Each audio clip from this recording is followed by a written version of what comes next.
शिवसेना पक्ष आणि चिन्ह प्रकरणी आज पुन्हा एकदा सुनावणी होईल।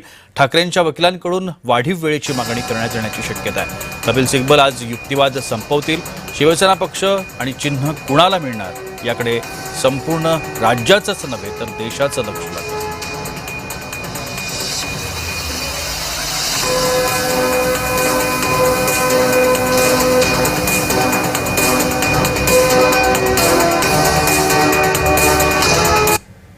दरम्यान शिवसेना पक्ष आणि चिन्हांवरून राहुल नार्वेकर आणि खासदार संजय राऊत यांच्यामध्ये चांगलीच जुंपली आहे। मी दिलेला निर्णय कायद्याच्या चौकटीत असल्याचं राहुल नार्वेकरांचं म्हणणं आहे। माझा निर्णय शाश्वत आहे, टिकून राहील असा देखील विश्वास त्यांनी व्यक्त केला आहे। संविधानिक पदावरची व्यक्ती बोगस आणि भ्रष्ट असल्याचा आरोप खासदार संजय राऊतांनी केला।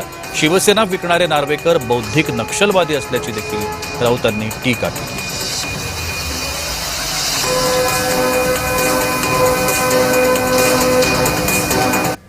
कपिल सिब्बल हे आपल्या आशिलासाठी युक्तिवाद करत आहेत।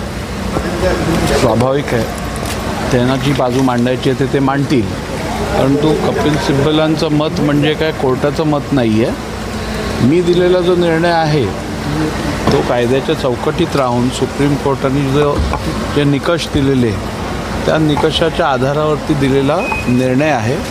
त्यामुळे मला पूर्ण खात्री आहे की हा निर्णय शाश्वत आहे, तो टिकून राहील। संविधानिक पदावर बसलेला व्यक्ती किती बोगस आहे, भ्रष्ट आहे आणि मोदींच्या भाषेमध्ये बौद्धिक नक्षलवादी आहे।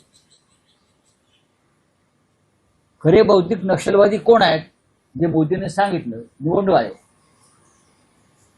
निवडणूक आयोग हा बौद्धिक नक्षलवादी आहे। विधानसभेचे अध्यक्ष ज्याने बेकायदेशीर निर्णय दिला ते बौद्धिक नक्षलवादी आहे।